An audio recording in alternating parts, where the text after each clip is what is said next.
This is your time to read for the week at your fingertips. Page 233, Grade 4, your term practice book. At your fingertips, what makes you different? Is it your hair or is it your name?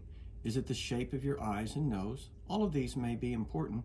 However, there's one thing that truly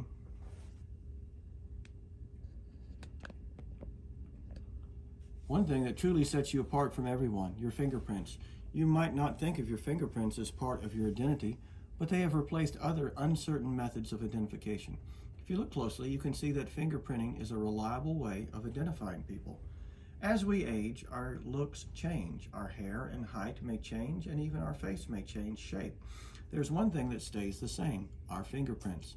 Unless you injure your fingerprints, your prints will be the same for your entire life, not just part of it. You will have the same prints as an adult that you did as a child. No two people are known to have the same prints. A quick look at your fingerprints might not prove much. Take a detailed look, though. There are swirls and ridges. All of those shapes are specific to you. The shapes you see are not the same for anyone else. Your prints are unique. This is how they help to identify people. It took many years for us to know the importance of fingerprints, though. In 1858, Sir William Herschel of England had people sign papers with handprints. He then used fingerprints. The more fingerprints he saw, the more he noticed how no prints were the same. It seemed no two prints were identical. He saw that prints might be used to identify people. In 1892, scientist Sir Francis Galton wrote a book about prints. He proved that they do not alter during a person's life.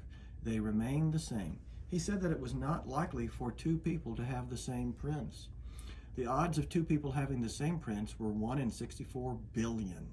Galton's proof was used by police to help solve crimes. In 1901, the London police began using prints to find people. They found this was the best way. They could be sure they had found the right person to arrest. In 1903, the New York State prison system began using prints to identify criminals too. Excuse me. Fingerprints can be used for more than identifying criminals. Fingerprints have since been used for identification by the U.S. Navy, the U.S. Marine Corps, and the FBI. Fingerprint scans can also act as a key to unlock a door or open files on a computer. Since they are unique, fingerprints are a sure way of keeping certain offices and files safe. Did you know that children are often fingerprinted to keep them from getting lost? The importance of fingerprints has proved to be a great discovery. Whether used to sign papers, identify criminals, or unlock doors, prints are a reliable way to identify people. When we want to know who people are, we can look at their faces or ask their names.